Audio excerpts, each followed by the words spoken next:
అబ్బా ఏమో తింటుంది అని చూస్తున్నారా? ఏమీ లేదండి, దోశ చేశాను, చాలా బాగుంది. నేను ఒక్కదాన్నే తింటే ఎలా చెప్పండి, మీకు కూడా టేస్ట్ చూపించాలి కదా.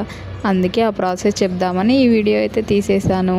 చూసేయండి, మీరు కూడా నచ్చితే మీరు కూడా చేసేసుకోండి. చాలా బాగుంటుంది, మనకి హెల్దీ కూడా. అందుకనే చేశానండి ఇది. నేనైతే ఓట్స్ తీసుకున్నాను 2 కప్స్.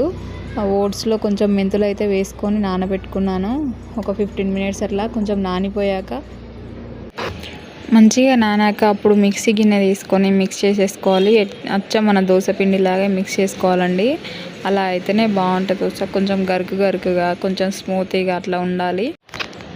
ఈ దోశ బ్యాటర్కి మనమైతే ఆనియన్, పచ్చిమిర్చి కూడా యాడ్ చేసుకోవాలి. కొంచెం జీలకర్ర, వెల్లుల్లి కూడా వేసుకోవచ్చు. చాలా బాగుంటుందండి టేస్ట్ అయితే. ఆనియన్స్ అయితే నేను కొంచెం ఎక్కువే వేసుకుంటున్నాను. మా పాప అయితే ఇష్టంగా తింటుంది ఇలాగా. మా బాబు కోసం అయితే ఊరికే పట్టేసి వేస్తాను.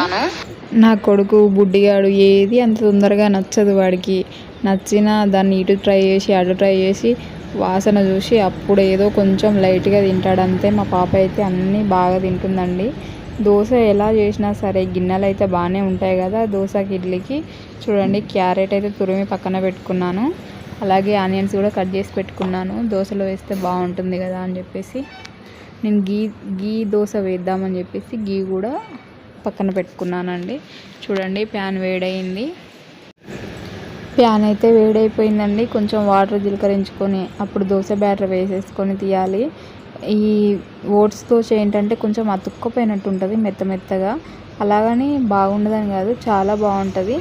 కొంచెం స్మూత్గా స్లోగా తీసుకోవాలి. ఇది మన మామూలుగా బియ్యపిండి, మినపప్పు కలిపి పెట్టుకుంటాం కదా, అలా కాకుండా ఇదైతే కొంచెం స్మూతీగా ఉంటుందండి. కొంచెం జాగ్రత్తగా తీసుకుంటే సరిపోయిద్ది. బట్ ఓట్స్ దోశ అయితే చాలా బలం కదా మనకైనా పిల్లలకైనా. చూసారా, నేనైతే ఆవు నెయ్యి వాడుతున్నాను. ఎంతైనా నెయ్యి దోశ అంటే ఆ టేస్టే వేరే లెవెల్ ఉంటుంది కదా. నాకైతే చాలా ఇష్టం. నేనైతే చాలా బాగా తింటాను. చూసారు కదా స్టార్టింగ్లో ఎలా తింటున్నాను దోశ అయితే. చూడండి, నా ఫస్ట్ దోశ అయితే ఎప్పుడైనా ఖరాబ్ అయిపోయిద్ది ఓట్స్తో. మామూలు దోశలు అయితే బాగా వస్తాయి. ఇదైతే స్మూత్గా ఉంటుంది కాబట్టి కట్ అయిపోయిద్ది మధ్యలోనే తిప్పుతూ ఉంటే. అలాగని పాడైపోయింది అనుకోవద్దు, చాలా బాగుంటుంది. ఇంకో దోశ అయితే వేసాను, క్యారెట్ అండ్ ఆనియన్.